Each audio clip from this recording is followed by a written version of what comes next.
নমস্কার বন্ধুরা, এটা কি হলো? 22 এপ্রিল 26 জন হিন্দু, একজন মুসলিম ভাইয়ের রক্তে পহেলগাঁওয়ের মাটি রক্তাক্ত হয়েছে। সেই রক্ত শুকানোর আগেই শান্তির পায়রা উড়িয়ে দিলেন মোদি সাহেব। ছি ছি ছি। আমরা যখন ভেবেছিলাম আমার আপনজনের হত্যার প্রতিশোধ নেব, সেই জঙ্গি ইসলামিক টেরারদের, তখন আপনি শান্তির পতাকা উড়ালেন। কার কথায়? আমেরিকার প্রেসিডেন্ট ডোনাল্ড ট্রাম্পের হুমকিতে আপনি ভয় পেয়ে গেলেন? এই আপনার 56 ইঞ্চি বুক।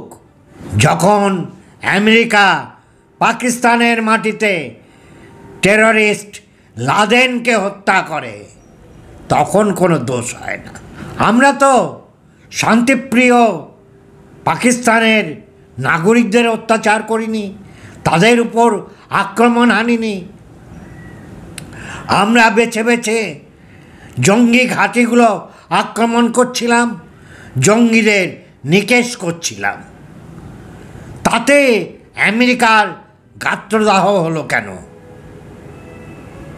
এই আমাদের পররাষ্ট্রনীতি, এই আপনি বিশ্বগুরু। ছি ছি ছি। এই আপনার অপারেশন সিন্দুর। আমেরিকা যখন ভিয়েতনামের সাথে বছরের পর বছর যুদ্ধ করে, তখন কই কোনো শান্তির ললিত বাণী তো তারা শোনেনি। যখন ইসরায়েল গাজাতে দিনের পর দিন যুদ্ধ করে যাচ্ছে, তখন কোথায় ডোনাল্ড ট্রাম্পের শান্তির বাণী? যখন মহাশক্তিধর রাশিয়া ইউক্রেনের উপর যুদ্ধ চাপিয়ে দিয়েছে, যুদ্ধ চলছে, ইউক্রেনের সব কিছু তছনছ হয়ে যাচ্ছে, তখন কোথায় ডোনাল্ড ট্রাম্প? ভারত পাকিস্তান একটু গরম হলেই তাদের পাছা গরম হয়ে যায়, তাদের জ্বালা ধরে। এটা আমরা ভালোভাবে নিলাম না।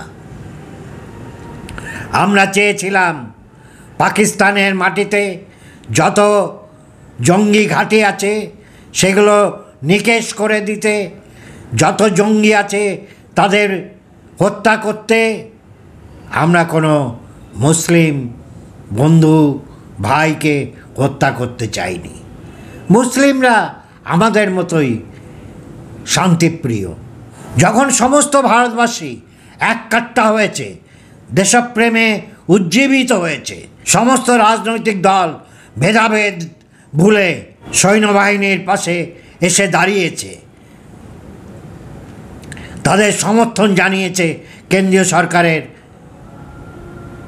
অপারেশন সিন্দুরকে, তখন আচমকা এরকম সিদ্ধান্ত খুব বেদনাদায়ক, লজ্জাকর।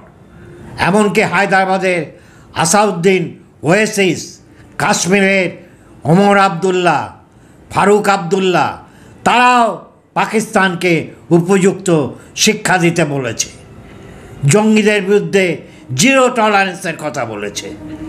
তারপরেও, এত সমর্থন পাওয়ার পরেও আপনি আমেরিকার কথায় যুদ্ধবিরতি ঘোষণা করলেন। মাত্র 2-5% জঙ্গি, তারা পৃথিবীতে অস্থিরতা এবং বিশৃঙ্খলা সৃষ্টি করছে, তাদের উপযুক্ত সাজা দিতে চেয়েছিলাম আমরা। কিন্তু আচমকা এই সিদ্ধান্ত ভারতবাসীর পক্ষে মেনে নেওয়া খুব কষ্টকর।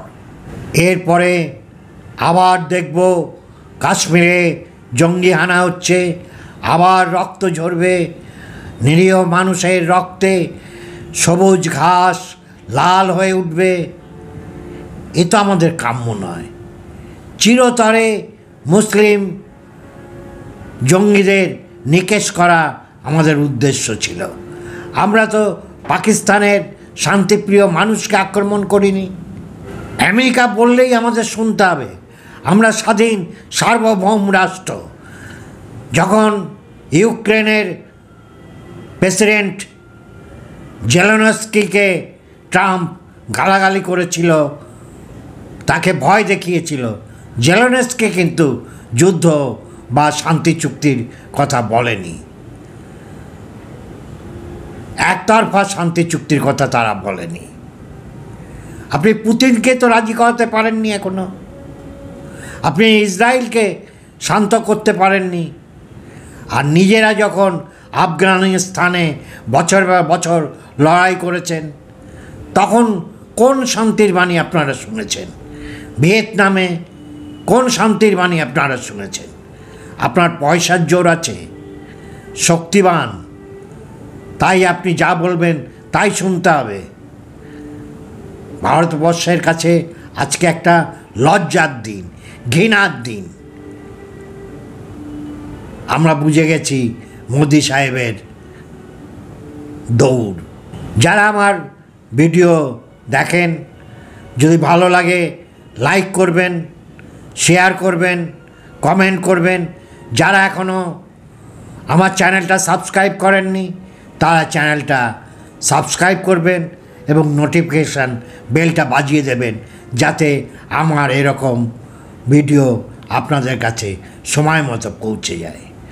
আপনারা সকলে ভালো থাকুন, সুস্থ থাকুন, আনন্দে থাকুন। আনন্দই হচ্ছে ঈশ্বর, আনন্দই হচ্ছে আল্লাহ।